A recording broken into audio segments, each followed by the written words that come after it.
옛날 아주 먼 옛날에 호랑이가 담배를 피우고 까치가 말을 하던 시절보다 더 오래된 어느 시절이었습니다. 첩첩산 중 깊은 골짜기를 굽이굽이 돌아 들어가면 바람이 잠시 쉬어간다고 하여 이름 붙여진 바람골이라는 작은 마을이 하나 자리 잡고 있었습니다. 이 마을은 뒤로는 험준하고 높은 산이 병풍처럼 마을을 든든하게 감싸고 있었고 앞으로는 맑지만 차가운 개울물이 쉼없이 흐르는 곳이라 사시사철 바람이 멈출 날이 없는 곳이었습니다. 봄에는 산등성이를 타고 넘어온 꽃샘 바람이 불어오고 여름에는 거센 비바람이 몰아치며 가을에는 서늘한 낙엽바람이 그리고 겨울에는 살을 애는 듯한 매서운 칼바람이 불어와 사람들의 옷깃을 저절로 여미게 만드는 척박하지만 정겨운 터전이었습니다. 바람골 마을 사람들은 비록 땅은 거칠고 바람은 매서워도 마음만은 비단결처럼 곱고 순박하여 서로를 의지하며 살아가고 있었습니다.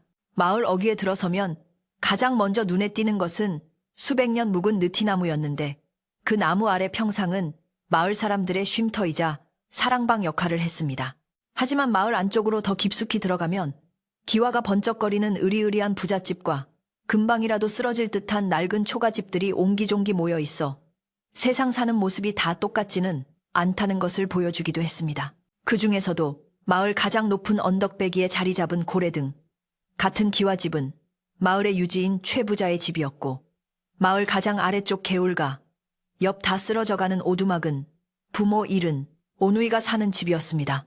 개울가 옆 작은 오두막에는 마음씨 곱기로 소문난 연주라는 처녀가 어린 남동생 동희와 단둘이 서로를 의지하며 살고 있었습니다.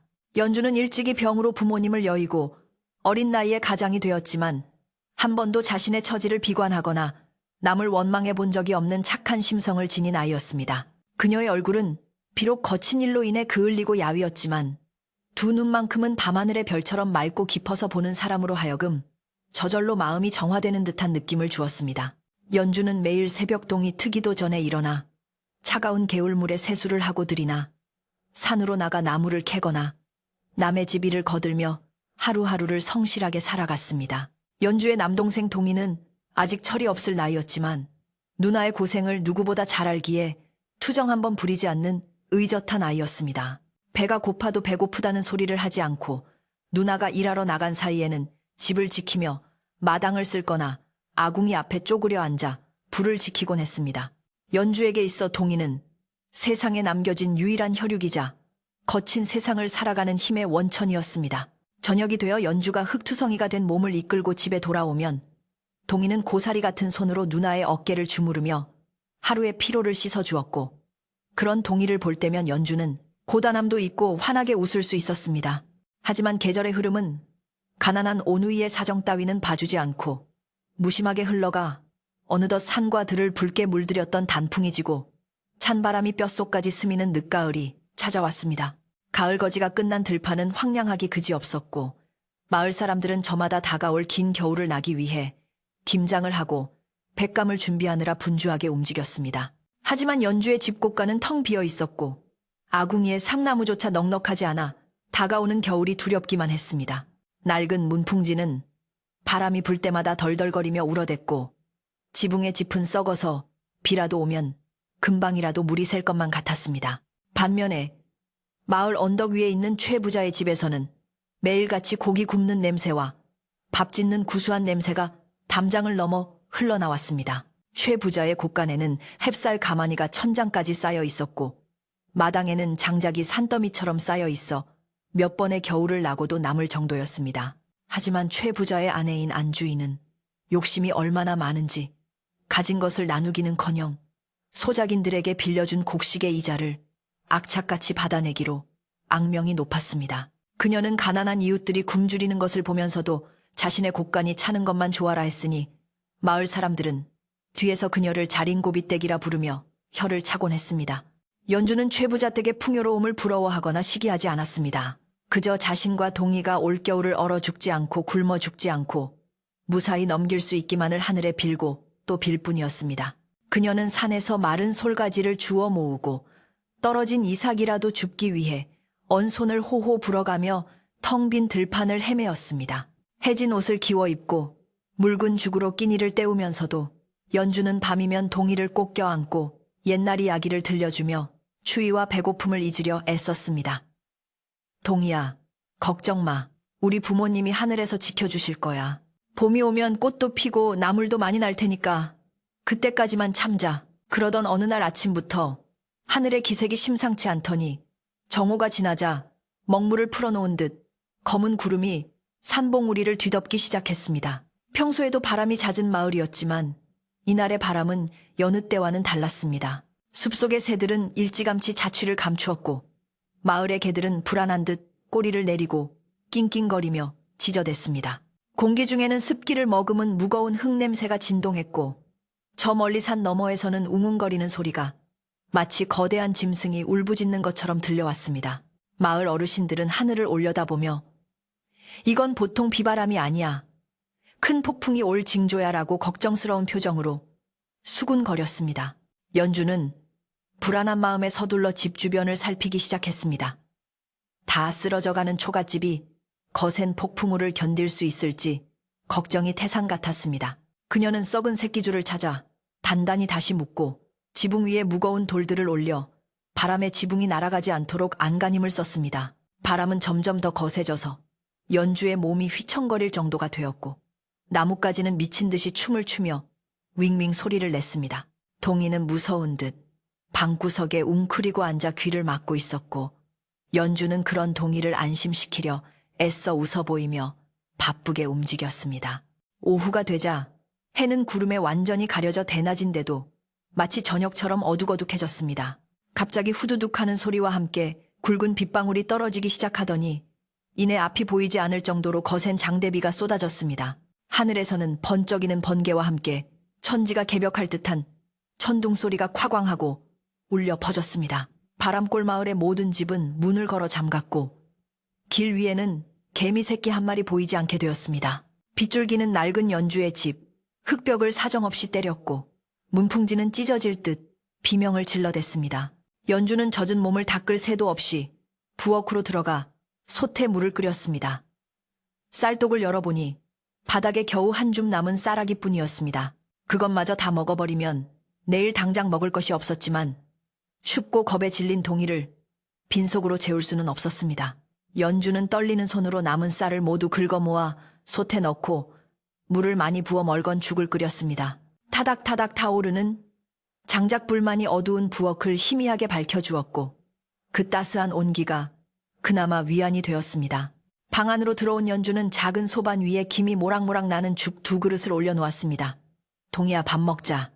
많이 먹고 푹 자야 무섭지 않아. 동이는 누나가 건넨 따뜻한 죽그릇을 두 손으로 감싸 쥐며 호호 불어 마셨습니다.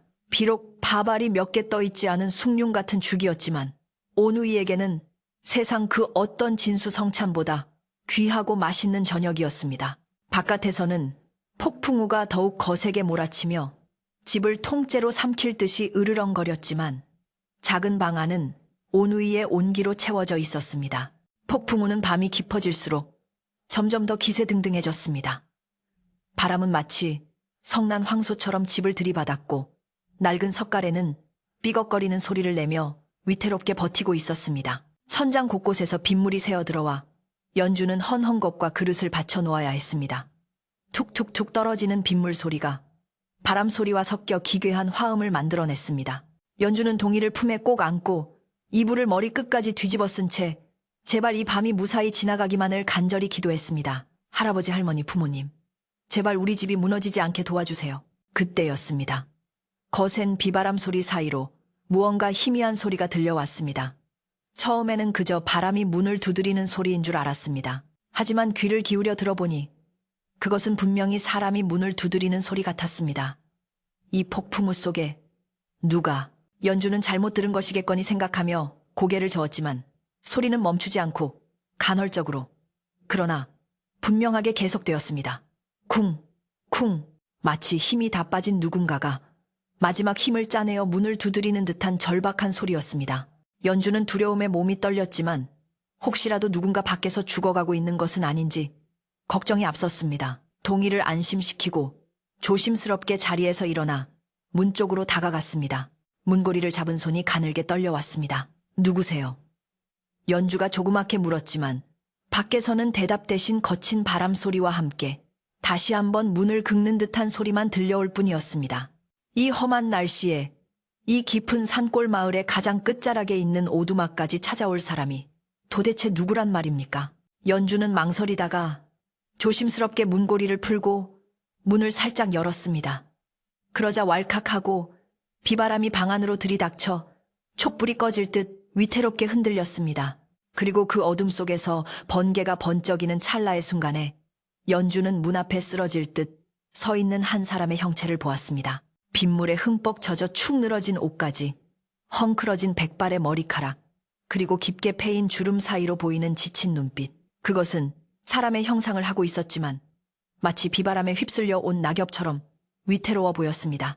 문 앞에 서 있는 사람은 허름하기 짝이 없는 누더기 옷을 걸친 노파였습니다. 신발도 제대로 신지 못한 맨발은 진흙투성이가 되어 있었고 앙상한 손은 추위에 파랗게 질려 덜덜 떨리고 있었습니다. 노파는 연주를 보자마자 다 갈라진 목소리로 힘겹게 입을 열었습니다. 아가, 내내가 길을 잃고 헤매다. 하룻밤만, 제발 하룻밤만 재워다오. 그 목소리는 바람소리에 묻혀 거의 들리지 않을 정도였지만 그 속에 담긴 절박함은 연주의 가슴을 쿡 찌르듯 파고들었습니다. 연주는 잠시 멈칫했습니다. 자신들조차 입에 풀칠하기 힘들고 비바람을 피하기에도 벅찬 좁은 방 한 칸뿐인 집이었습니다. 낯선 사람, 그것도 행색이 남루한 노파를 들이는 것은 쉬운 결정이 아니었습니다. 하지만 연주는 노파의 떨리는 어깨와 애원하는 눈빛을 외면할 수 없었습니다. 돌아가신 할머니가 생각나기도 했고 이대로 문을 닫으면 이 노파가 당장이라도 얼어 죽을 것만 같았기 때문입니다. 연주의 마음속 깊은 곳에서 따뜻한 동정심이 두려움을 밀어내고 솟아올랐습니다. 할머니 어서 들어오세요. 이러다 큰일 나겠어요. 연주는 황급히 문을 활짝 열고 노파를 부축하여 방 안으로 모셨습니다. 노파의 몸은 얼음장처럼 차가웠고 젖은 옷에서는 퀴퀴한 냄새가 났습니다. 하지만 연주는 전혀 내색하지 않고 노파를 아랫목방에서 가장 따뜻한 곳으로 안내했습니다. 동희는 낯선 할머니의 등장에 놀란 눈을 동그랗게 뜨고 누나의 등 뒤로 숨었지만 연주는 동희를 다독이며 말했습니다. 동희야, 괜찮아. 편찮으신 할머니야. 우리가 도와드려야 해. 연주는 서둘러 마른 수건을 찾아 노파의 젖은 머리와 얼굴을 닦아주었습니다. 그리고 장롱 깊숙이 넣어두었던 돌아가신 어머니가 입으시던 낙지만 깨끗한 옷을 꺼내 노파에게 건네주었습니다. 할머니 젖은 옷은 벗고 이 옷으로 갈아입으세요. 비록 헌 옷이지만 마른 옷이라 따뜻할 거예요. 노파는 연주의 손길에 몸을 맡긴 채 고맙다는 말조차 할 기운이 없는지 그저 고개를 끄덕이며 눈시울을 붉혔습니다. 밖에서는 여전히 폭풍우가 미친 듯이 날뛰고 있었지만 연주의 작은 방 안에서는 인간의 따스한 정이 작은 촛불처럼 타오르기 시작했습니다. 노파가 옷을 갈아입고 아랫목에 누워 안정을 취하는 동안 연주는 부엌으로 나가 다시 불을 지폈습니다. 방금 전 마지막 쌀을 털어 죽을 끓여 먹었기에 더 이상 쌀은 없었지만 찬장에 남겨둔 찐 감자 2알이 생각났기 때문입니다. 내일 아침 동희에게 주려던 것이었지만 지금 당장 허기에 지쳐 쓰러진 노파를 빈속으로 둘 수는 없었습니다. 동희야, 미안해. 내일 누나가 더 열심히 일해서 맛있는 거 구해올게. 연주는 속으로 동희에게 사과하며 정성스럽게 감자를 데워 따뜻한 물 한 그릇과 함께 방으로 들고 들어갔습니다. 이것이 이 폭풍우 치는 밤 연주가 베풀 수 있는 모든 것이었습니다. 연주가 떨리는 손으로 건넨 따뜻한 감자 그릇을 받아든 노파는 한동안 아무 말도 하지 못했습니다. 김이 모락모락 피어오르는 감자 2알은 단순한 음식이 아니라 비바람 치는 밤, 얼어붙은 세상에서 유일하게 남은 온기처럼 보였습니다. 노파의 거칠고 투박한 손이 그릇을 감싸 쥐자 그 따스함이 손끝을 타고 온몸으로 퍼져나가는 듯 했습니다. 깊게 패인 주름 사이로 흐르던 빗물인지 눈물인지 모를 물기가 노파의 볼을 타고 주르륵 흘러내렸습니다. 그녀는 숟가락을 들 힘조차 없는 듯 떨리는 손으로 감자 하나를 집어 입으로 가져갔습니다. 고맙네. 정말 고마워. 이 은혜를 어찌 다 갚을꼬. 노파는 허겁지겁 감자를 먹지 않았습니다. 마치 생의 마지막 음식을 대하듯 아주 천천히 그리고 소중하게 감자를 베어 물었습니다. 목구멍으로 따뜻한 감자가 넘어갈 때마다 노파의 창백했던 얼굴에 조금씩 혈색이 돌아오기 시작했습니다. 연주는 그런 노파의 모습을 묵묵히 지켜보며 빈 그릇에 따뜻한 숭늉을 부어주었습니다. 밖에서는 여전히 거센 바람이 창호지 문을 흔들고 있었지만 노파가 음식을 먹는 그 순간만큼은 방 안의 공기가 한없이 평온하게 가라앉은 듯 했습니다. 동희도 누나 옆에 바짝 붙어 앉아 신기한 듯 노파가 식사하는 모습을 말똥말똥 바라보았습니다. 감자 두 알을 개 눈 감추듯 먹어치운 노파는 따뜻한 숭주까지 들이켜고 나서야 긴 한숨을 내쉬었습니다. 그 한숨 속에는 그동안 겪었을 고단한 세월의 무게와 오늘 밤 겪은 서름이 고스란히 담겨 있는 듯 했습니다. 노파는 아랫목에 몸을 기대고 앉아 연주를 지그시 바라보며 입을 열었습니다. 사실 나는 이 집에 오기 전에 저 위쪽 기와집 대문을 먼저 두드렸단다. 연주는 깜짝 놀라며 노파의 말에 귀를 기울였습니다. 마을에서 가장 큰 최부자댁을 말하는 것이 분명했습니다. 그 집은 곳간이 꽉 차 있고 굴뚝에서는 연기가 쉴 새 없이 피어오르더구나. 그래서 나 같은 늙은이 하나쯤은 하룻밤 재워줄 넉넉함이 있을 줄 알았지. 노파의 목소리는 담담했지만 그 눈빛에는 씁쓸함이 묻어났습니다. 하지만 대문을 두드리자마자 나온 안주인은 나를 보자마자 소리를 지르더구나. 재수없게 비 오는 날 거지가 찾아왔다며 하인들을 시켜 소금을 뿌리고 빗자루로 내리치려 했어. 연주는 그 말을 듣고 가슴이 철렁 내려앉았습니다. 평소에도 인색하기로 소문난 최부자댁 안주인이었지만 이렇게 폭풍우가 치는 밤에 갈 곳 없는 노인을 내쫓았다는 사실이 믿기지 않았습니다. 비바람에 떠밀려 대문 밖으로 내동댕이 쳐졌을 때 나는 이 세상에 자비란 없는 줄 알았다. 차라리 이 길바닥에서 얼어 죽는 게 낫겠다 싶었지. 노파는 잠시 말을 멈추고 연주의 손을 꼭 잡았습니다. 그녀의 손은 이제 제법 따뜻해져 있었습니다. 그런데 마지막으로 불빛이 새어나오는 이 작은 오두막을 보았어. 다 쓰러져가는 집이었지만 왠지 모르게 따뜻한 기운이 느껴지더구나. 네가 문을 열어주지 않았다면 나는 오늘 밤을 넘기지 못했을 거야. 연주는 부끄러운 듯 고개를 숙이며 말했습니다. 저희도 가진 게 없어. 대접할 게 감자뿐이라. 죄송해요, 할머니. 노파는 고개를 저으며 옅은 미소를 지었습니다. 아니다. 천금을 주고 산 진수성찬보다 네가 준 이 감자 두 알이 내게는 훨씬 귀하고 값지다. 사람을 살리는 것은 넘쳐나는 재물이 아니라 나누려는 따뜻한 마음이라는 것을 오늘 네가 내게 가르쳐 주었어.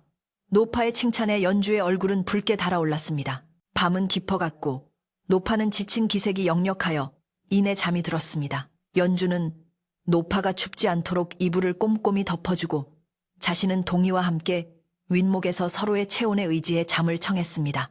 다음날 아침 언제 그랬냐는 듯 폭풍우가 지나가고 눈부시게 맑은 햇살이 창호지 문을 뚫고 들어왔습니다. 새들이 지저귀는 소리에 눈을 뜬 연주는 황급히 자리에서 일어났습니다.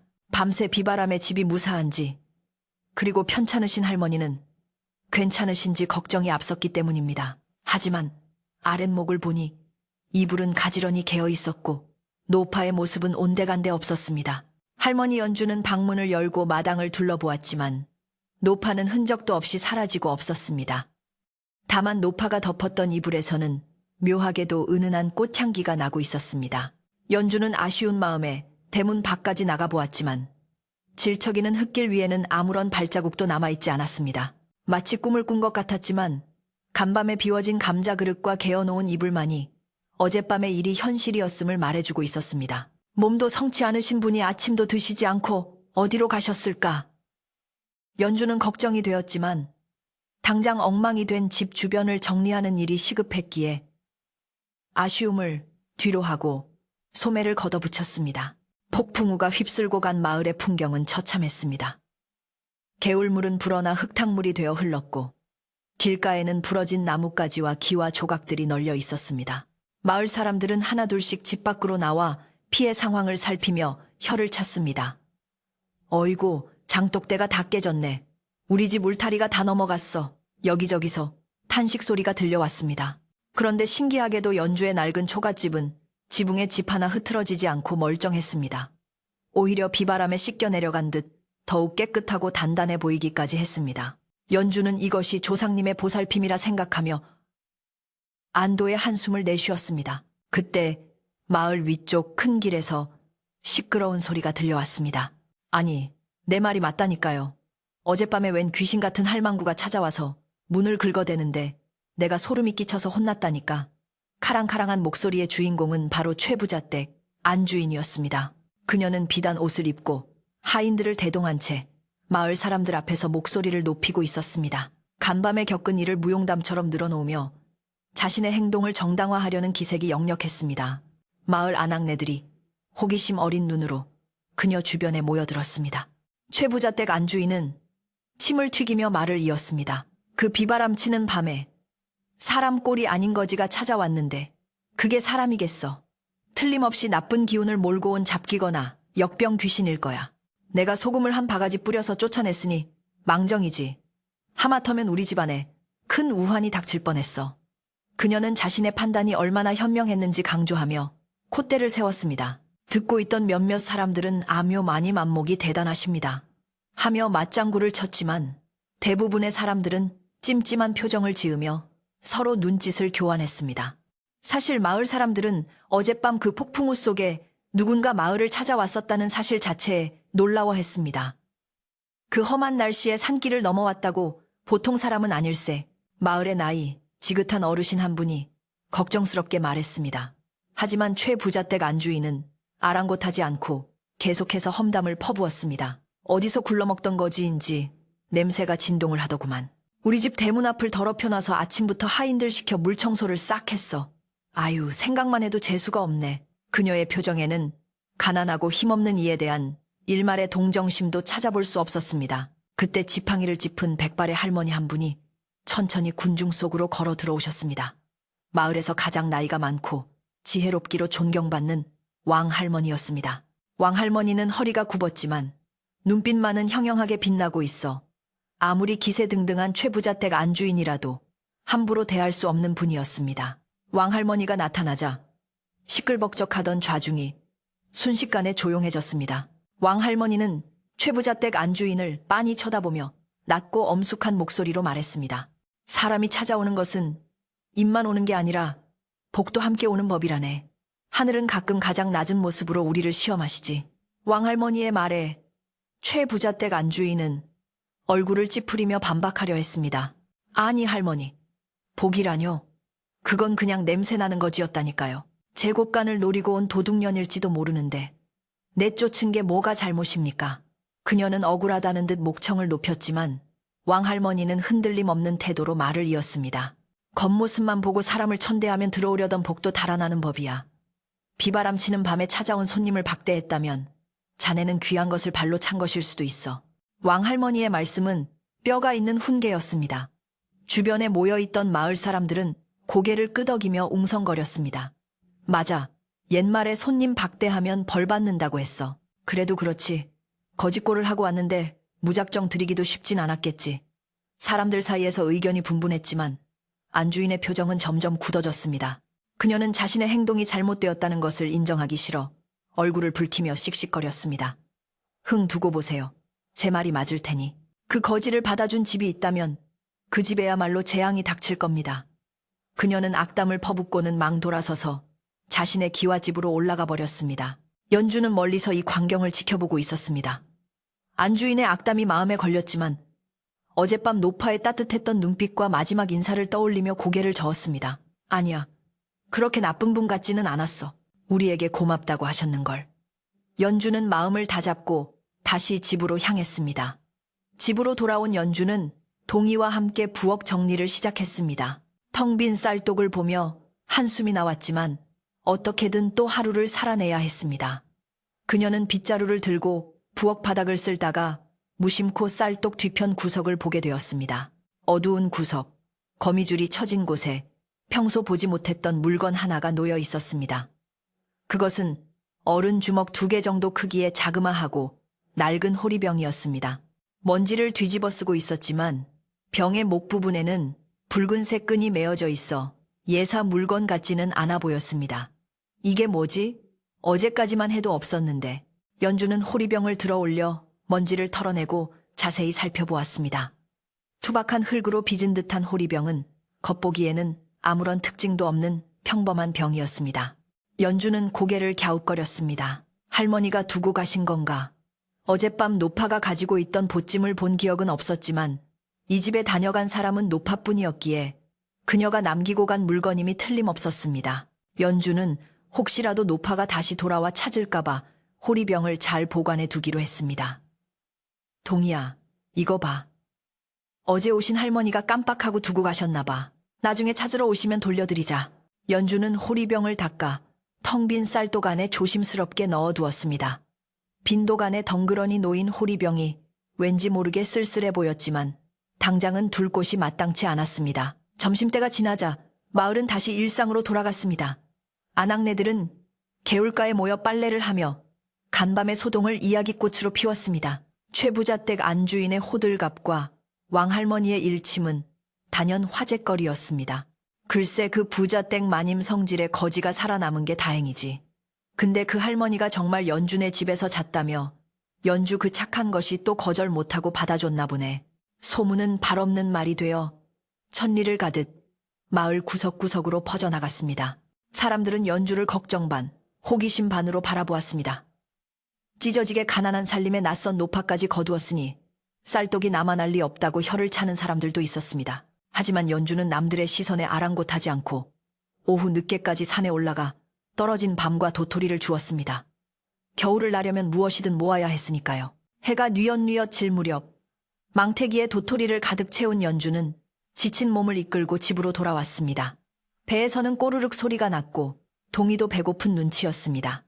동희야, 오늘 저녁은 도토리묵을 해먹자. 조금만 기다려. 연주는 부엌으로 들어가 쌀독 뚜껑을 열었습니다.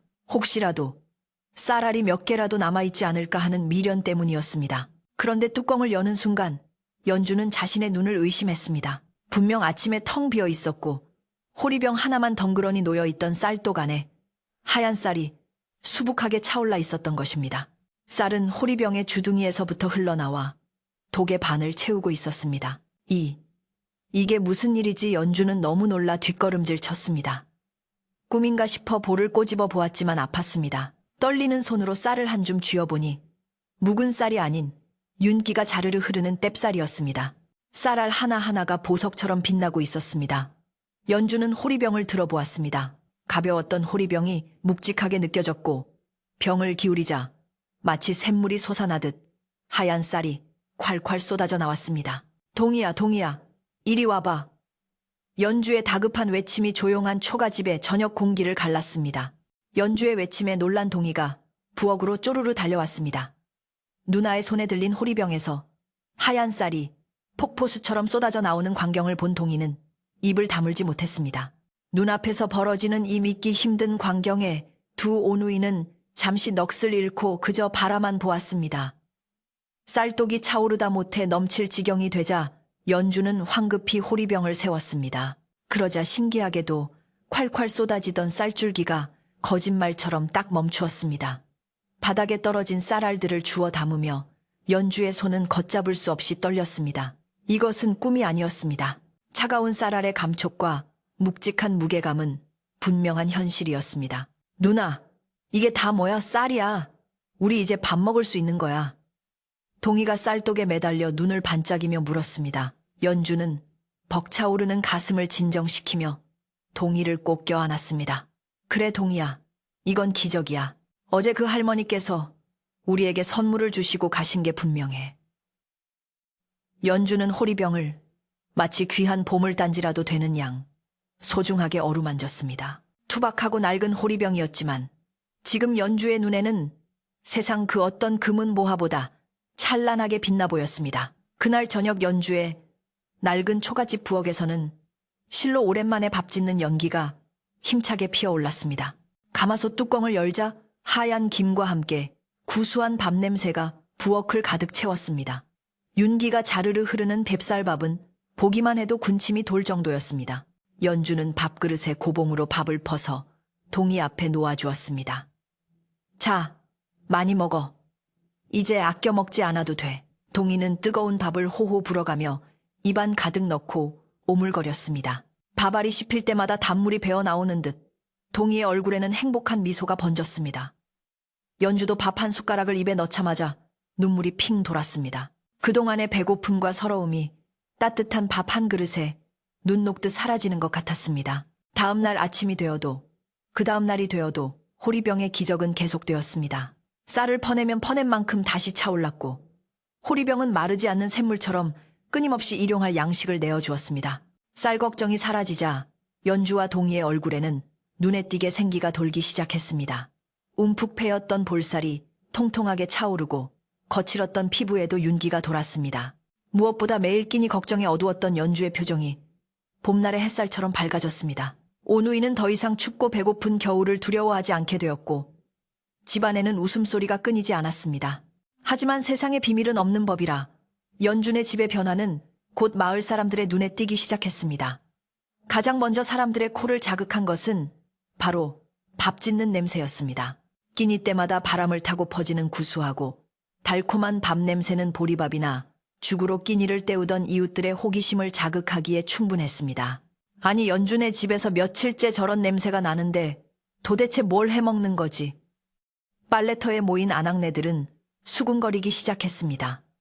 그러게 말이야, 찢어지게 가난한 집 아니었어. 웻감도 없어서 쩔쩔매더니 요새는 굴뚝에 연기가 끊이질 않네. 어떤 이웃은 호기심을 참지 못하고 슬그머니 연준의 집 담장 너머를 기웃거렸습니다. 그러다 마루에 앉아 김이 모락모락 나는 하얀 쌀밥을 배불리 먹고 있는 오누이의 모습을 목격하고는 깜짝 놀라 마을로 달려가 소문을 퍼뜨렸습니다.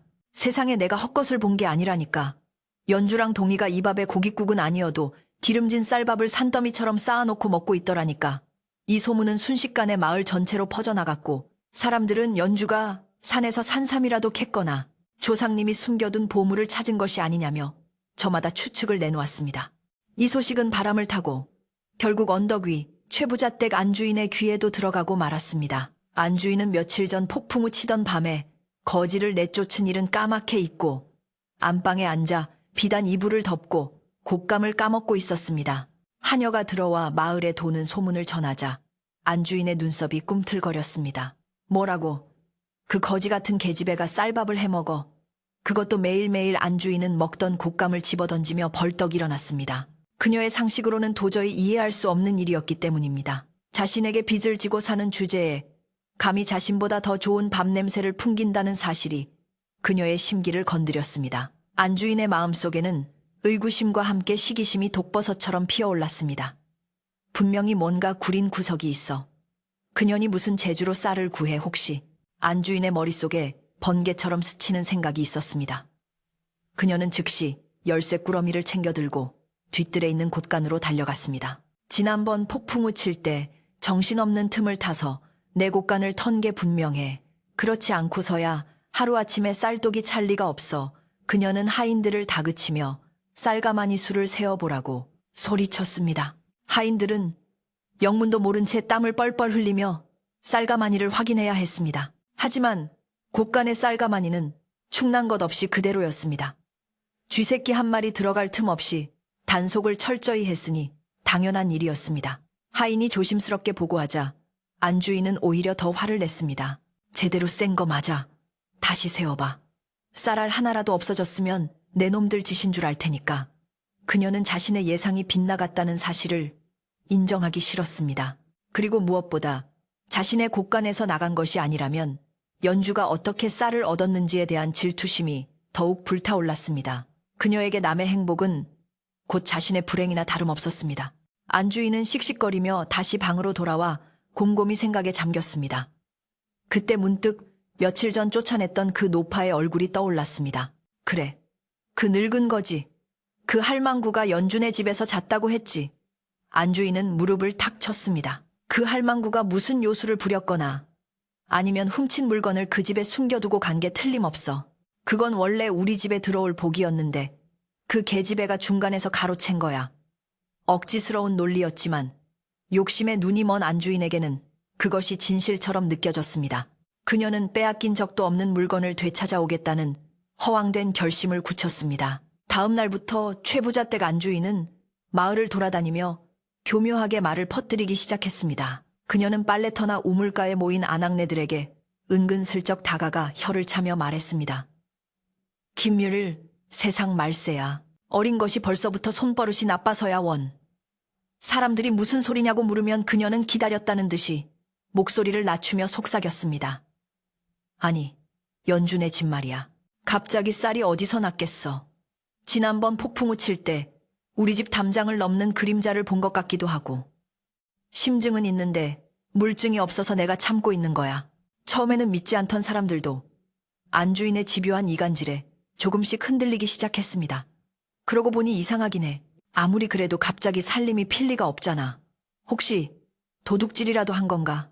사람들의 시선은 점차 호기심에서 의심으로 변해갔습니다. 연주가 길을 지나갈 때면 수군거리던 사람들이 입을 다물거나 싸늘한 눈초리로 쳐다보기 일쑤였습니다.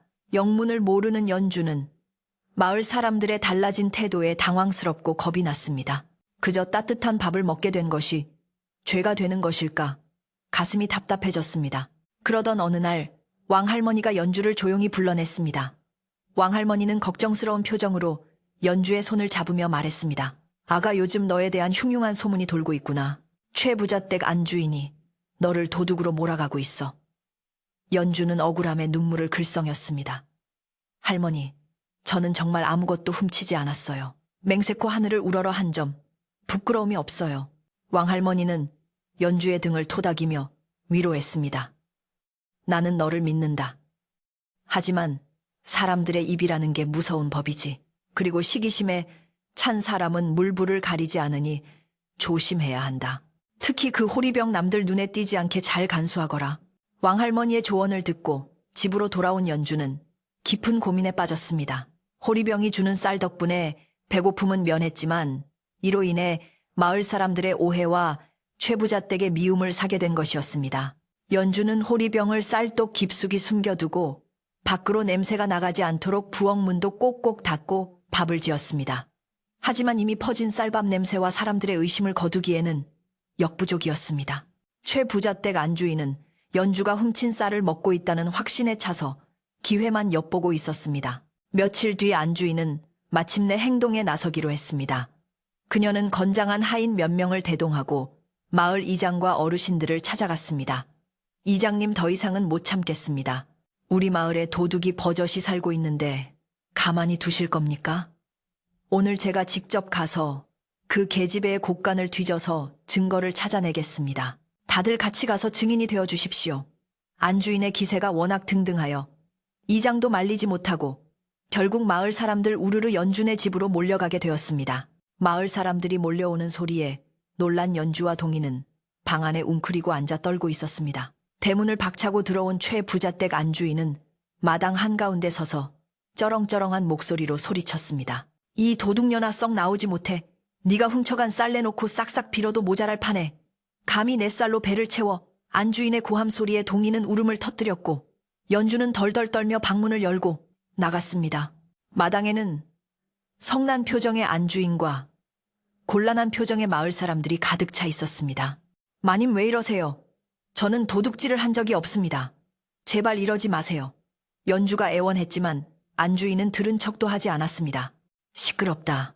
내년 입에서 밥풀 냄새가 진동을 하는데 어디서 오리발이야. 여봐라. 당장 부엌이랑 방구석을 샅샅이 뒤져라. 훔친 쌀가마니가 나오나 안 나오나 보자. 안주인의 명령에 하인들이 신발도 벗지 않고 부엌과 방으로 들이닥쳤습니다. 연주는 그들을 말리려 했지만 역부족이었습니다. 흙탕물이 묻은 신발이 깨끗하게 닦아놓은 마루를 더럽혔고 세간살이들이 마당으로 내던져졌습니다. 하인들은 부엌을 뒤지다가 쌀독을 발견했습니다. 마님, 여기 쌀독에 쌀이 가득합니다.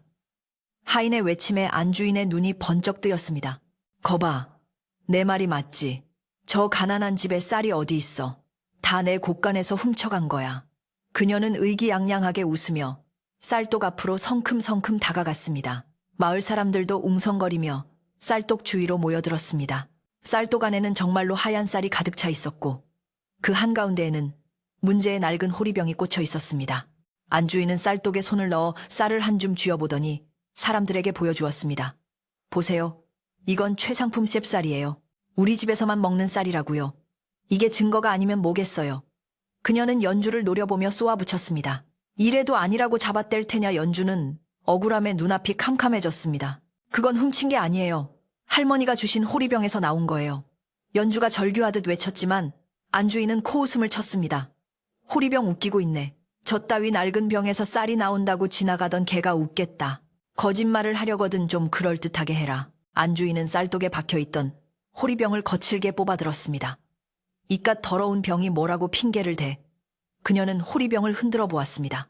그러자 놀랍게도 호리병 주둥이에서 쌀이 콸콸 쏟아져 나오기 시작했습니다. 바닥으로 쏟아지는 쌀을 보고 안주인도, 하인들도, 마을 사람들도 모두 입을 딱 벌리고 얼어붙었습니다. 연주의 말이 사실이었던 것입니다.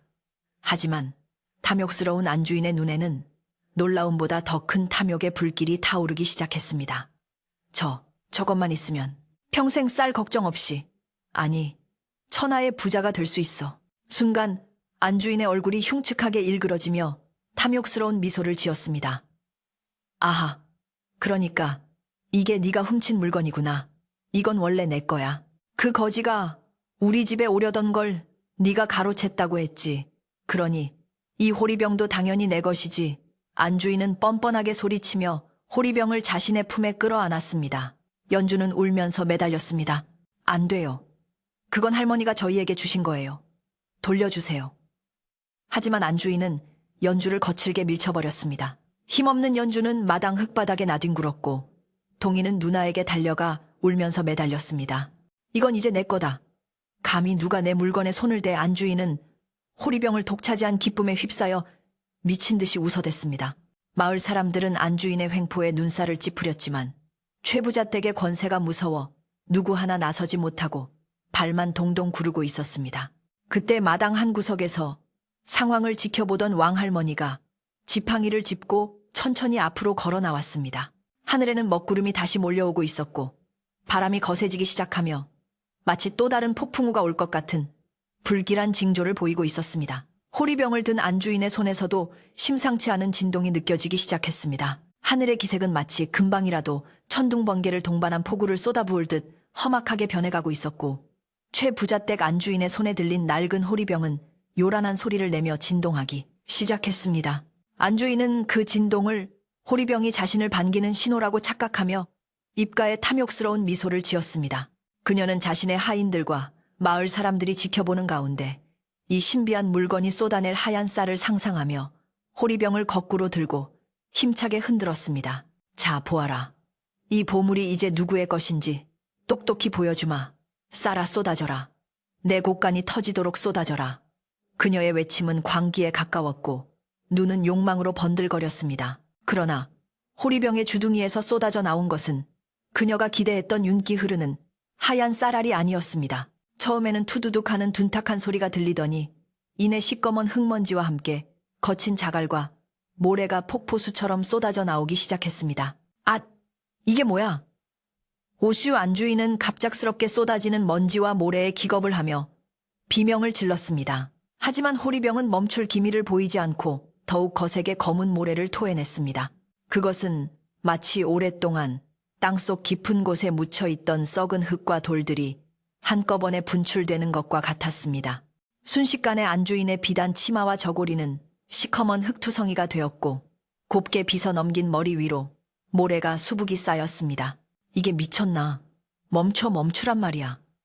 안주인은 당황하여 호리병을 멈추려 했지만 호리병은 마치 살아있는 생물처럼 그녀의 손에 딱 달라붙어 떨어지지 않았습니다. 검은 모래는 그녀의 발목을 덮고 무릎까지 차오를 기세로 맹렬하게 쏟아져 내렸습니다. 주변에 있던 하인들이 황급히 달려들어 마님을 도우려 했지만 튀어오르는 자갈에 맞아 아이고 소리를 지르며 뒷걸음질 칠 수밖에 없었습니다. 마을 사람들은 눈앞에서 벌어지는 기괴한 광경에 입을 다물지 못하고 공포에 질려 뒷걸음질 쳤습니다. 방금 전까지만 해도 연주의 손에서 하얀 쌀을 쏟아내던 그 호리병이 주인이 바뀌자마자 재앙을 부르는 요물로 돌변한 것이었습니다. 쏟아지는 모래 속에서 허우적거리는 최부자댁 안주인의 모습은 마치 틈에 빠진 짐승처럼 처참하고 우스꽝스러웠습니다. 그녀의 욕심이 빚어낸 참극에 사람들은 이것이 단순한 요술이 아니라 하늘의 뜻임을 직감하기 시작했습니다. 그때 소란스러운 마당 한가운데로 왕할머니가 지팡이를 쿵쿵 찍으며 걸어 들어왔습니다. 쏟아지는 모래바람 앞에서도 왕할머니는 눈 하나 깜짝하지 않고 우렁찬 목소리로 꾸짖었습니다. 어리석은 사람 같으니라고. 하늘이 내린 복은 마음이 맑은 자에게는 양식이 되지만 욕심으로 가득 찬 자에게는 오물이 되는 법이다. 내 눈에는 저게 쌀독으로 보였더냐? 아니면 내 더러운 욕심을 채울 구덩이로 보였더냐? 왕, 할머니의 호통 소리는 천둥 소리처럼 마당을 쩌렁쩌렁 울렸습니다. 흙더미 속에 파묻혀 꼴사납게 허우적대던 안주인은 왕할머니의 호통에 정신이 번쩍 든 듯 했습니다. 하지만 이미 뱉어놓은 말이 있고 자존심이 상해 쉽게 뉘우치는 기색을 보이지 않았습니다. 아니, 이 늙은이가 이게 다 저 계집애가 요술을 부린 탓이야. 전연이 나를 골탕 먹이려고 수작을 부린 거라고. 그녀는 끝까지 자신의 잘못을 인정하지 않고 연주를 탓하며 악을 썼습니다. 그러나 입을 열 때마다 검은 모래가 입안으로 들이닥쳐 그녀는 채칵거리며 기침을 해야만 했습니다.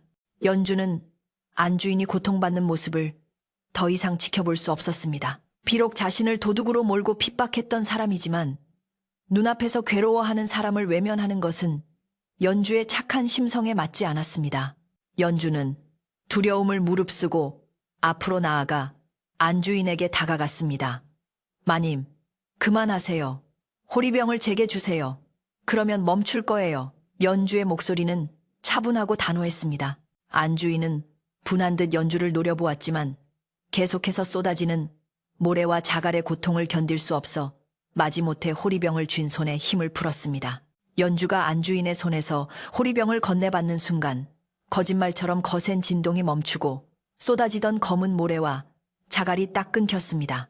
사방을 뒤덮었던 흙먼지가 가라앉자 마당에는 정적이 감돌았습니다. 안주인은 흙더미 속에 주저앉아 헐떡거리고 있었고 연주는 낡은 호리병을 소중하게 가슴에 품고 서 있었습니다. 호리병은 연주의 품에 안기자마자 다시 온화한 빛을 내며 평온함을 되찾은 듯 보였습니다. 그 극적인 변화를 목격한 마을 사람들은 저도 모르게 탄성을 내질렀습니다. 아, 주인을 알아보는구나. 연주는 조심스럽게 호리병을 바닥에 내려놓고 부드럽게 쓰다듬으며 속삭였습니다. 할머니, 이제 노여움을 푸세요. 제가 잘 간직하고 나누겠습니다. 그러자 호리병의 주둥이에서 다시금 눈부시게 하얀 쌀이 졸졸 흘러나오기 시작했습니다. 이번에는 폭포수처럼 맹렬하게 쏟아지는 것이 아니라 마치 봄날의 시냇물처럼 맑고 고요하게 흘러나와 연주의 발치에 소복이 쌓였습니다.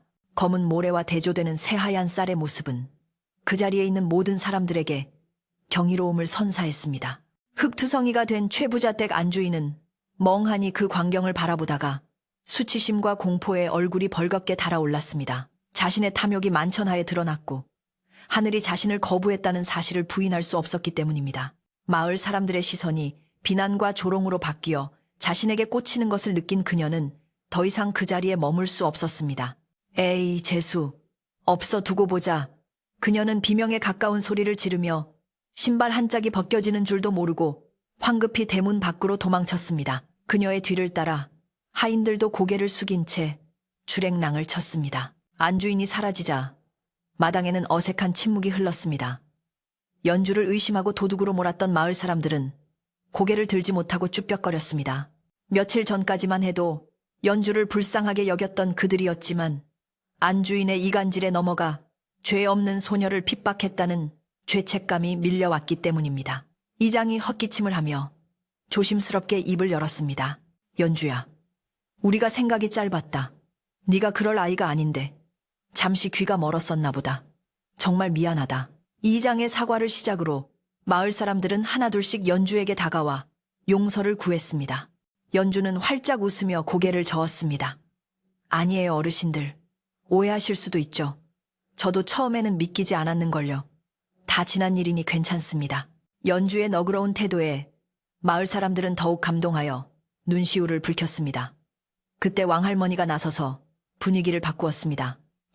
자, 다들 청승맞게 서 있지 말고 이 귀한 쌀을 좀 보게나.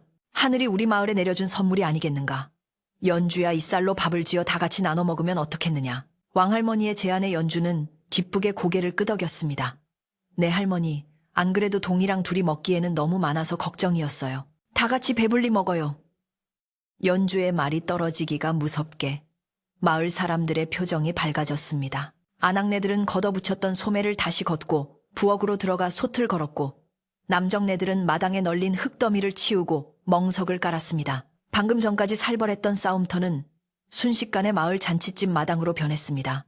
집집마다 솥과 그릇을 가져오고 장독에서 김치와 장아찌를 꺼내왔습니다. 연주의 호리병은 쉴 새 없이 쌀을 쏟아냈고 마당에 걸린 큰 가마솥에서는 하얀 쌀밥이 구수하게 익어갔습니다. 타닥타닥 타오르는 장작불 소리와 보글보글 찌개 끓는 소리, 그리고 사람들의 웃음소리가 어우러져 마을에는 실로 오랜만에 활기가 넘쳤습니다. 먹구름이 물러가고 서쪽 하늘이 붉게 물들기 시작하자 밥냄새는 바람을 타고 온 마을을 감싸 안았습니다. 밥 다 됐어요. 어서들 오세요. 아낙네들의 외침에 남녀노소 할 것 없이 모두 멍석 위에 둘러앉았습니다. 김이 모락모락 나는 고봉밥과 맛깔난 반찬들이 상 위에 차려졌습니다. 가난 때문에 굶주렸던 이웃들도, 오해 때문에 마음이 상했던 이들도 밥상 앞에서는 모두가 평등하고 행복했습니다. 연주는 동이의 입에 밥을 넣어주며 마을 사람들이 맛있게 밥을 먹는 모습을 흐뭇하게 바라보았습니다. 자신이 받은 기적이 혼자만의 것이 아니라 모두의 것이 될 때 더욱 빛난다는 것을 깨달았습니다. 어느새 해가 완전히 지고 둥근 달이 떠올라 마을을 환하게 비추었습니다. 배불리 먹은 사람들은 멍석에 편안하게 앉아 도란도란 이야기를 나누었습니다. 최부잣댁 하인들, 몇몇도 몰래 담장 너머로 냄새를 맡고 왔다가 연주가 건네주는 주먹밥을 받아들고 눈물을 글썽이며 돌아갔습니다. 탐욕스러운 안주인은 방 안에 틀어박혀 분통을 터뜨리고 있었겠지만 마을 사람들은 그 누구도 그녀를 부러워하지 않았습니다. 지금 이 순간 가장 부유하고 행복한 곳은 바로 연주의 작은 초가집 마당이었기 때문입니다. 왕 할머니는 따뜻한 숭늉을 마시며 연주를 칭찬했습니다. 착한 마음이 결국 복을 부르고 그 복이 마을 전체를 살리는구나. 오늘 일은 우리 마을 사람들이 두고두고 기억할 게다. 연주는 부끄러운 듯 얼굴을 붉혔지만 마음속 깊은 곳에서 차오르는 자부심과 뿌듯함을 느꼈습니다. 며칠 전 폭풍우가 몰아치던 밤, 두려움에 떨며 문을 열어주었던 그 작은 용기가 이렇게 큰 기적을 만들어낼 줄은 꿈에도 몰랐습니다. 밤이 깊어지자 마을 사람들은 하나둘씩 집으로 돌아가기 시작했습니다. 연주야, 잘 먹었다. 고맙다. 내일 또 보자. 사람들의 따뜻한 인사가 이어졌습니다. 연주는 대문 앞까지 나가 배웅을 하며 손을 흔들었습니다. 북적대던 마당이 다시 조용해지자 연주는 호리병을 들고 부엌으로 들어갔습니다. 텅 빈 줄 알았던 쌀독은 어느새 다시 가득 차 있었고 호리병은 달빛을 받아 은은하게 빛나고 있었습니다. 연주는 동이와 함께 마루에 걸터앉아 밤하늘을 올려다보았습니다. 폭풍우가 지나간 하늘은 유난히 맑았고 별들은 쏟아질 듯 반짝이고 있었습니다. 동이가 연주의 어깨에 기대며 졸린 목소리로 물었습니다. 누나, 저 호리병은 요술쟁이인가 봐. 나쁜 아줌마한테는 흙을 주고 우리한테는 쌀을 주고. 연주는 동이의 머리를 쓰다듬으며 대답했습니다. 그러게, 아마도 저 호리병은 사람의 마음을 비추는 거울인가 봐. 우리 동이 마음이 예쁘니까 하얀 쌀을 주는 거겠지. 바람골 마을의 바람도 오늘 밤만은 부드럽게 불어와 연주의 볼을 스치고 지나갔습니다. 집안 곳곳에 배어있는 밥냄새와 사람들의 온기가 낡은 초가집을 든든하게 지켜주는 듯 했습니다. 연주는 이제 더 이상 다가올 겨울이, 그리고 내일의 끼니가 두렵지 않았습니다. 그녀에게는 기적을 낳는 호리병도 있었지만 무엇보다 그 기적을 함께 나눌 수 있는 이웃과 따뜻한 마음이 있었기 때문입니다. 평화로운 밤 공기 속에서 연주는 눈을 감고 그날 밤 찾아왔던 할머니에게 다시 한번 감사의 인사를 올렸습니다. 마을 마당을 한 차례 휩쓸고 지나갔던 소동이 마무리되고 어느덧 바람골 마을에도 깊고 고요한 평화가 찾아왔습니다. 최부잣댁. 안주인이 혼쭐이나 도망친 후 마을 사람들은 연주의 집 마당에 멍석을 깔고 앉아 밤늦도록 이야기꽃을 피웠던 그날의 잔치를 잊지 못했습니다. 그날 이후로 마을의 공기는 눈에 띄게 달라져 있었습니다. 예전에는 서로의 입속을 챙기느라 바쁘고 옆집 숟가락 개수에는 관심도 없던 사람들이 이제는 길가에서 마주치면 환하게 웃으며 안부를 묻고 서로의 짐을 나누어 들기 시작했습니다. 연주가 보여준 나눔의 기적이 사람들의 꽁꽁 얼어붙었던 마음마저 봄눈 녹이듯 녹여버린 것이었습니다. 마을 어귀의 느티나무도 왠지 더 넉넉한 품으로 사람들을 맞이하는 듯했고 불어오는 바람조차도 이제는 매섭게 살을 내는 칼바람이 아니라 이웃의 소식을 전해주는 정겨운 콧노래처럼 느껴졌습니다. 연주는 호리병이 가져다준 풍요로움에 취해 게을러지거나 자만하지 않았습니다. 오히려 예전보다 더 부지런히 움직이며 하루를 시작했습니다. 동이 트기도 전에 일어나 마당을 쓸고 호리병에서 나온 쌀로 밥을 지어 아침을 준비하는 일과는 변함이 없었습니다. 달라진 점이 있다면 이제는 그 밥이 연주와 동이 두 사람만을 위한 것이 아니라는 점이었습니다. 연주는 매일 아침 커다란 가마솥 가득 밥을 지어놓고 대문을 활짝 열어두었습니다. 끼니를 거르는 이웃이나 지나가는 나그네 누구라도 들어와서 따뜻한 밥 한 술 뜨고 가라는 연주의 깊은 배려였습니다. 처음에는 쭈뼛거리며 눈치를 보던 사람들도 연주의 진심 어린 미소에 마음을 놓고 마루에 걸터 앉아 허기진 배와 마음을 채우고 갔습니다. 연주의 집은 어느새 마을의 사랑방이 되어갔습니다. 홀로 사는 노인들은 연주의 집에 모여 따뜻한 아랫목에서 담소를 나누었고 아이들은 마당에서 동이와 함께 뛰놀며 웃음꽃을 피웠습니다. 왕할머니는 매일같이 들러 연주에게 옛날 이야기를 들려주거나 살림의 지혜를 가르쳐 주셨습니다. 연주야, 물은 고이면 썩지만 흐르면 맑아지는 법이란다. 재물도 마찬가지여서 움켜쥐면 독이 되지만 나누면 복이 되어 돌아오는 것이지. 왕할머니의 말씀에 연주는 고개를 끄덕이며 호리병을 닦았습니다. 호리병은 주인의 착한 마음을 아는지 쌀을 퍼내고 퍼내어도 줄어드는 법 없이 늘 맑고 영롱한 쌀알을 가득 채워주었습니다. 그것은 단순한 쌀독이 아니라 마을 전체를 먹여 살리는 생명의 샘과도 같았습니다. 한편 마을 언덕 위 으리으리한 기와집인 최 부잣댁은 전과는 판이하게 다른 적막감에 휩싸여 있었습니다. 그날의 망신 이후로 안 주인은 대문 밖으로 그림자조차 내비치지 않았습니다.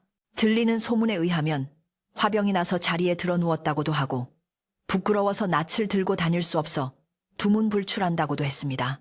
기세등등하던 안주인의 목소리가 사라지자 최 부잣댁 하인들의 얼굴에는 오히려 살이 오르고 표정이 밝아졌습니다. 연주가 몰래 하인들을 불러 쌀을 챙겨주기도 했거니와 주인마님의 닭달이 줄어드니 살 것 같다는 것이었습니다. 최 부자도 뒤늦게 사태를 파악하고 아내를 나무랐으나 이미 엎질러진 물이라 그저 마을 사람들의 눈치를 보며 조용히 지낼 뿐이었습니다. 높기만 했던 최 부잣댁의 담장은 이제 아무런 위압감도 주지 못하는 그저 낡은 돌담에 불과해 보였습니다. 계절은 어김없이 흘러 바람골 마을에도 본격적인 겨울이 찾아왔습니다.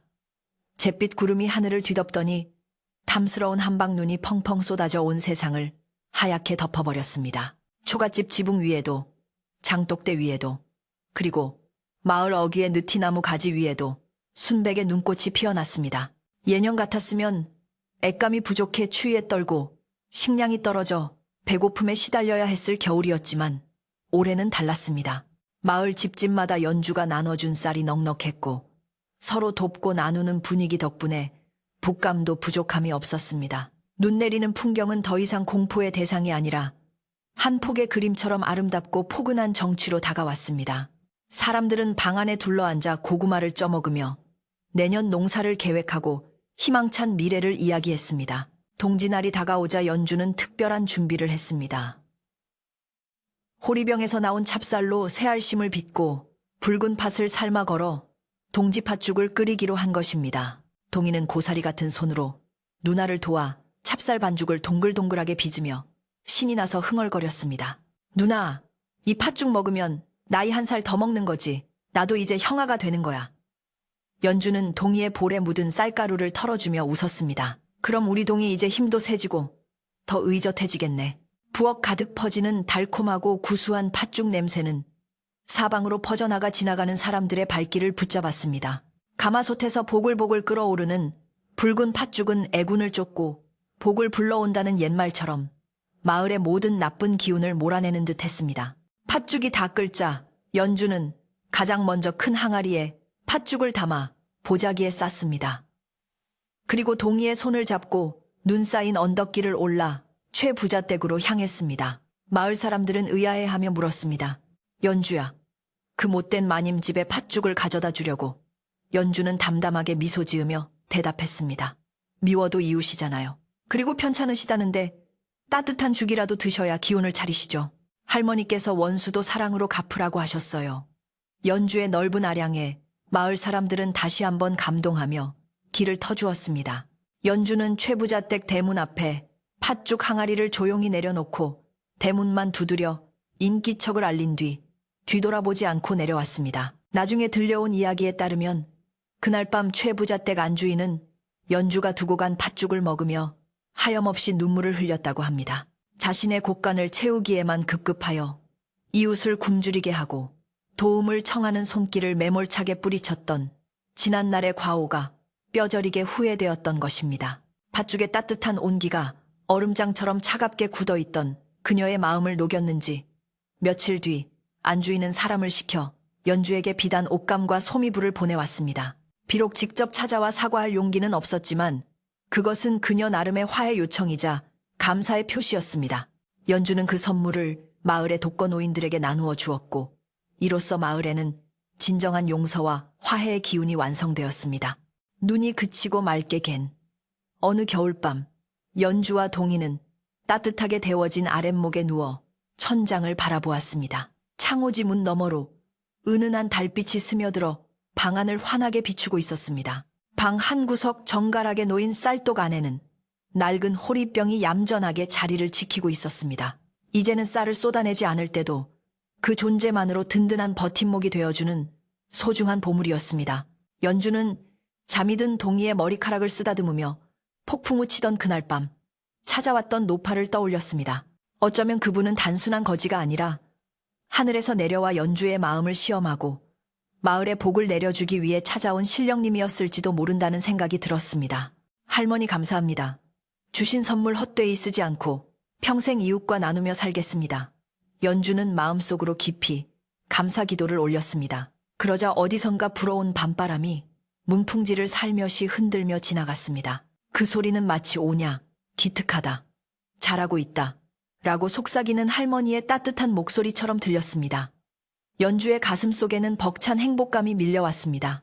가진 것이 많아서가 아니라 나눌 수 있어서 행복하다는 것을, 그리고 착한 마음이 결국 세상을 아름답게 바꿀 수 있다는 것을 깨달았기 때문입니다. 동희는 꿈속에서 맛있는 떡을 먹는지 입을 오물거리며 잠꼬대를 했고 아궁이의 장작불은 사그라들며 은은한 온기를 남겼습니다. 밖에는 다시 바람이 불기 시작했지만 바람골 마을의 그 누구도 이제는 바람 소리를 두려워하지 않았습니다. 그 바람은 겨우내 쌓인 눈을 녹이고 언 땅을 깨워 새 생명을 틔울 봄을 불러오는 희망의 노래였기 때문입니다. 연주는 이불을 목까지 끌어올리고 편안하게 눈을 감았습니다. 그녀의 입가에는 세상에서 가장 평온하고 아름다운 미소가 머물러 있었습니다. 어느새 마을의 모든 불빛이 꺼지고 산과 들도 깊은 잠에 빠져들었습니다. 하늘의 별들은 보석처럼 빛나며 지상의 평화로운 마을을 굽어보았습니다. 착한 온우이의 집에 깃든 기적은 오래오래 전설이 되어 사람들의 입에서 입으로 전해졌고 바람골 마을은 인심 좋고 살기 좋은 마을로 소문이 자자해졌습니다. 욕심을 버리고 서로를 위하는 마음이 있는 한 그들의 행복은 호리병 속의 쌀처럼 영원히 마르지 않을 것입니다.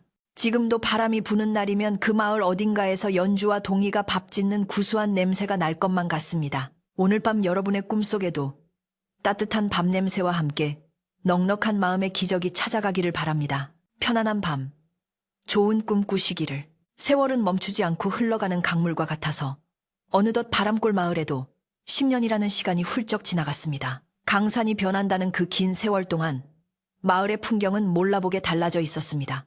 낡고 허름했던 초가집들은 번듯한 기와집으로 바뀌었고 돌투성이었던 척박한 밭은 기름진 옥토로 변해 해마다 풍년가가 울려 퍼졌습니다.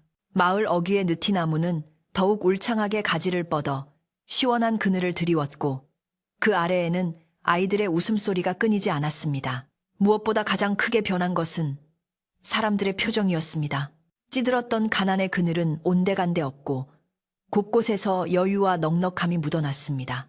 연주는 이제 앳된 처녀의 티를 벗고 마을 사람들의 존경을 한 몸에 받는 지혜로운 여인이 되었습니다. 그녀의 곁에는 훌륭한 청년으로 장성한 동희가 든든하게 서 있었습니다.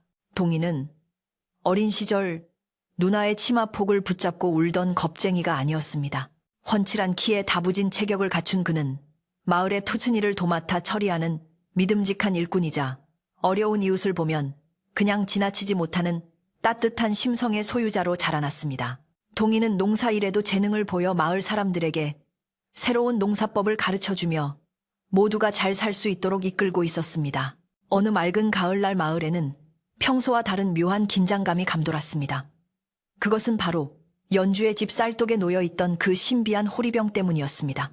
10년 동안이나 하루도 빠짐없이 맑고 하얀 쌀을 쏟아내며 마을의 배고픔을 해결해 주었던 호리병이 그날 아침 갑자기 쌀을 내놓지 않고 멈춰버린 것이었습니다. 연주가 평소처럼 호리병을 기울였지만 호리병에서는 쌀 한 톨도 나오지 않았고 그저 텅 빈 바람소리만 윙윙하고 들려올 뿐이었습니다. 소식은 삽시간에 마을로 퍼져나갔고 사람들은 불안한 마음을 안고 연주의 집 마당으로 모여들었습니다. 아이고, 이제 우리 마을에 복이 다한 것인가. 호리병이 멈췄으니 다시 예전처럼 가난해지면 어쩌나. 사람들은 저마다 걱정을 쏟아내며 발을 동동 굴았습니다. 개 중에는 혹시 누군가 마음을 잘못 써서 하늘이 노하여 호리병을 거두어 간 것은 아닌지 서로를 의심하는 눈초리를 보내는 이들도 있었습니다. 풍요로움에 익숙해진 사람들에게 호리병의 침묵은 청천벽력과도 같은 일이었습니다. 그때 연주가 마루로 나와 사람들을 향해 부드럽게 미소를 지었습니다. 그녀의 얼굴에는 당황함이나 두려움이 전혀 없었습니다. 오히려 올 것이 왔다는 듯 평온한 표정이었습니다. 연주는 조용히 입을 열었습니다. 여러분 걱정하지 마세요.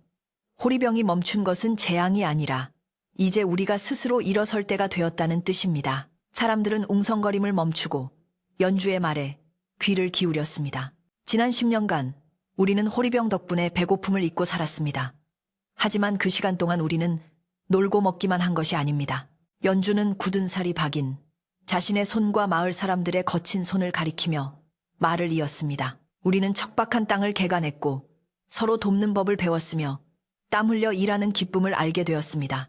호리병은 우리가 자립할 수 있을 때까지 잠시 도와준 지팡이였을 뿐입니다. 이제 우리는 지팡이 없이도 두 다리로 튼튼하게 걸을 수 있습니다. 연주의 말은 마치 새벽 종소리처럼 사람들의 마음을 울렸습니다. 사람들은 자신들의 곳간에 가득 쌓인 곡식과 튼튼하게 지은 집들을 돌아보았습니다. 호리병이 없어도 그들은 이미 충분히 부유했고 무엇보다 서로를 지켜줄 힘이 있었습니다. 그날 저녁 마을 사람들은 호리병이 멈춘 것을 슬퍼하는 대신 지난 10년간 베풀어준 은혜에 감사하는 제사를 올리기로 했습니다. 마을의 가장 높은 언덕에 제단을 쌓고 그 위에 텅 빈 호리병을 정성스럽게 모셨습니다. 사람들은 각자의 집에서 지은 햇곡식과 과일을 가져와 상을 차렸습니다. 왕할머니는 비록 세상을 떠나셨지만 그녀가 남긴 가르침은 여전히 마을 사람들의 가슴속에 살아있었습니다. 촌장이 된 동희가 술잔을 올리며 말했습니다. 고맙습니다. 당신이 주신 기적 덕분에 우리는 사랑을 배웠습니다. 이제는 그 사랑으로 우리가 또 다른 기적을 만들어 가겠습니다. 제사가 끝나고 며칠 뒤 마을에 낯선 손님이 찾아왔습니다. 행색이 남루하고 먼 길을 걸어 지칠 대로 지친 나그네였습니다. 예전 같았으면 경계하거나 귀찮아했을지도 모르지만 마을 사람들은 누가 먼저랄 것도 없이 나그네를 반갑게 맞이했습니다. 어서 오세요. 시장하시죠? 이리 와서 국밥이라도 한 그릇 드세요. 사람들은 나그네를 마을 회관으로 안내하여 따뜻한 밥과 술을 대접하고 씻을 물과 잠자리를 마련해 주었습니다. 호리병에서 나오는 공짜 쌀이 아니라 자신들이 땀 흘려 거둔 곡식으로 베푸는 나눔이었기에 그 의미는 더욱 깊고 값진 것이었습니다. 배불리 먹고 기운을 차린 나그네는 마을 사람들의 환대에 감동하여 눈물을 흘렸습니다. 저는 여러 마을을 떠돌아다녔지만 이렇게 조건 없이 따뜻하게 대해주는 곳은 처음입니다. 도대체 이 마을에는 무슨 비결이라도 있는 것입니까? 나그네의 질문에 동희가 웃으며 대답했습니다. 비결이라면 하나 있습니다. 우리 마을에는 마르지 않는 호리병이 있거든요. 나그네는 고개를 갸웃거렸습니다. 호리병이라니요? 제 눈에는 보이지 않는데요. 동희는 자신의 가슴과 마을 사람들의 가슴을 가리키며 말했습니다. 바로 여기 우리 마음속에 있습니다. 예전에는 쌀이 나오는 호리병이 있었지만 지금은 서로를 위하고 나누려는 마음이 담긴 호리병이 각자의 가슴 속에 하나씩 들어 있습니다. 그 호리병은 아무리 퍼내도 사랑이 마르지 않지요. 나그네는 그제야 고개를 끄덕이며 깊은 깨달음을 얻은 표정을 지었습니다. 그는 며칠간 마을에 머물며 일손을 거들었고 떠날 때는 마을의 따뜻한 전설을 세상에 널리 알리겠노라 약속했습니다. 시간이 더 흘러 연주도 어느덧 머리에 서리가 내린 할머니가 되었습니다. 그녀는 여전히 그 낡은 초가집터에 지은 소박한 집에 살며 호리병을 갑오로 간직하고 있었습니다. 호리병은 더 이상 기적을 행하지 않는 평범한 흙병이었지만 연주에게는 그 무엇보다 소중한 친구이자 스승이었습니다. 가끔 삶이 고단하거나 욕심이 생길 때면 연주는 호리병을 꺼내 어루만지며 그 옛날 폭풍우 치던 밤의 초심을 되새기곤 했습니다. 가진 것이 없어도 마음을 나누면 풍요로워진다. 그 단순하고도 위대한 진리는 연주의 인생 전체를 관통하는 빛이었습니다. 어느 겨울밤 한방눈이 소리 없이 내려온 세상을 포근하게 감싸 안았습니다. 연주는 따뜻한 아랫목에 앉아 손자들에게 옛날 이야기를 들려주고 있었습니다. 옛날, 아주 먼 옛날에 마음씨 착한 소녀가 살았단다. 아이들은 할머니의 무릎을 베고 누워 눈을 반짝이며 이야기에 빠져들었습니다. 할머니, 그래서 그 호리병은 어떻게 됐어요? 아이가 묻자 연주는 빙그레 웃으며 벽장 속을 가리켰습니다. 저기 있단다. 지금은 잠을 자고 있지만 너희가 착한 마음으로 세상을 살아가면 언제든 깨어나 너희를 도와줄 거야. 그때 밖에서 맑은 바람 소리가 들려왔습니다. 마치 호리병 속에서 쌀이 쏟아지던 그 청아한 소리와 닮아 있었습니다. 연주는 창문을 열고 밤하늘을 올려다보았습니다. 수많은 별들이 쏟아질 듯 반짝이며 연주를 향해 윙크를 보내는 것 같았습니다. 그 별들 사이로 어릴 적 보았던 그 노파의 인자한 미소가, 그리고 먼저 떠난 부모님과 왕할머니의 얼굴이 스쳐 지나갔습니다. 연주는 바람에 실려온 그들의 안부에 편안한 미소로 화답했습니다. 네, 저도 행복하게 잘 살았습니다.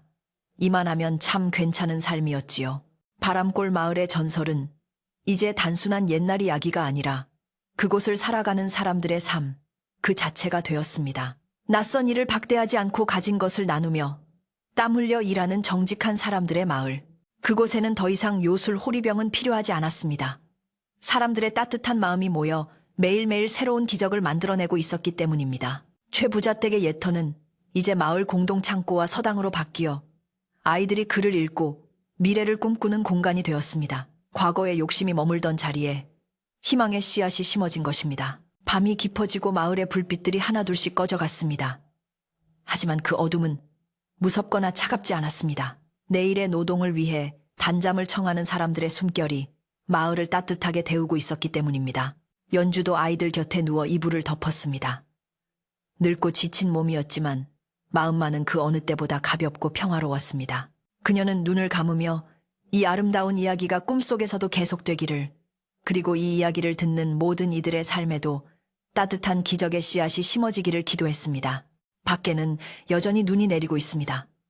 소복소복 쌓이는 눈은 세상의 모든 허물을 덮어주고 다가올 봄을 위해 대지를 적셔줍니다. 바람골 마을의 호리병 이야기는 여기서 끝을 맺지만 그 안에 담긴 사랑과 나눔의 정신은 영원히 마르지 않고 흐를 것입니다. 이제 정말로 긴 이야기가 끝났습니다.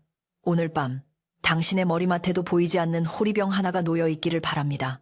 그 호리병에서 쏟아지는 평안과 행복이 당신의 꿈길을 환하게 비추어 줄 것입니다.